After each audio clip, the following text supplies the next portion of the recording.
মাননীয় সদস্য প্রয়াত নেত্রী বেগম খালেদা জিয়ার নাম যখন আসেন গোটা সংসদ ঐক্যবদ্ধ হয়। গোটা সংসদের পক্ষ থেকে আবেদন আসছে, আরো 5 মিনিট সময় দেওয়া হলো আপনাকে। অসংখ্য ধন্যবাদ। 5 মিনিট।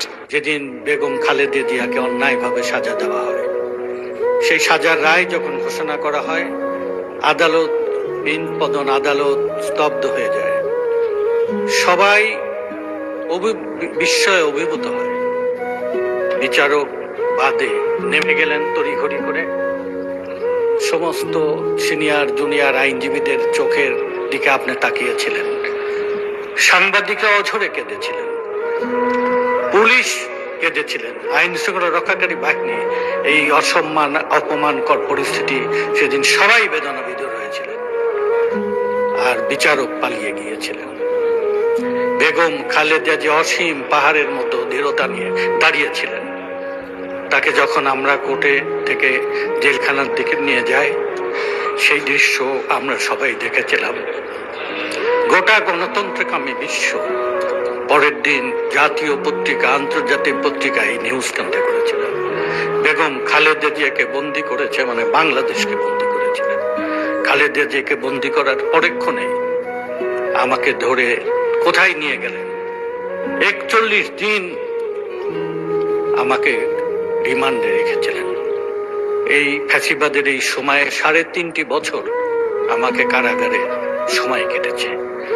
শত জুলুম আর অত্যাচারেও আমরা অসীম দৃঢ়তা নিয়ে দেশ এবং মানুষের অধিকারের পক্ষে দাঁড়িয়েছিলাম, গণতন্ত্রের পক্ষে দাঁড়িয়েছিলেন। দেশের ভিতরে খালেদা জিয়া ছিলেন জাতীয় ঐক্যের প্রতীক।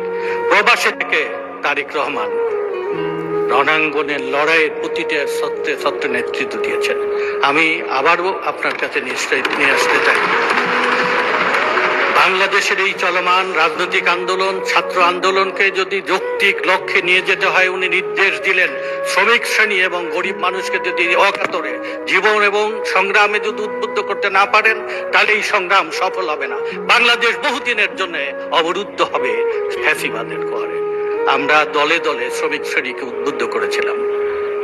শ্রমিক শ্রেণী অকাতরে জীবন দিয়েছিলেন।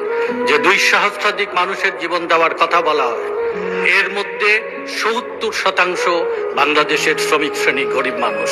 আমি একটা সরকারের স্ট্যাটিস্টিক আপনার কাছে তুলে ধরতে চাই। মাননীয় স্পিকার যে সরকারি গেজেটে প্রকাশ করেছে, মৃত্যু পেশা অনুযায়ী শ্রমজীবী 284 জন, শিক্ষার্থী 269 জন, ক্ষুদ্র ব্যবসায়ী 120 জন, ছোট বেসরকারি চাকরিজীবী 108 জন, 29, 70-এর অধিক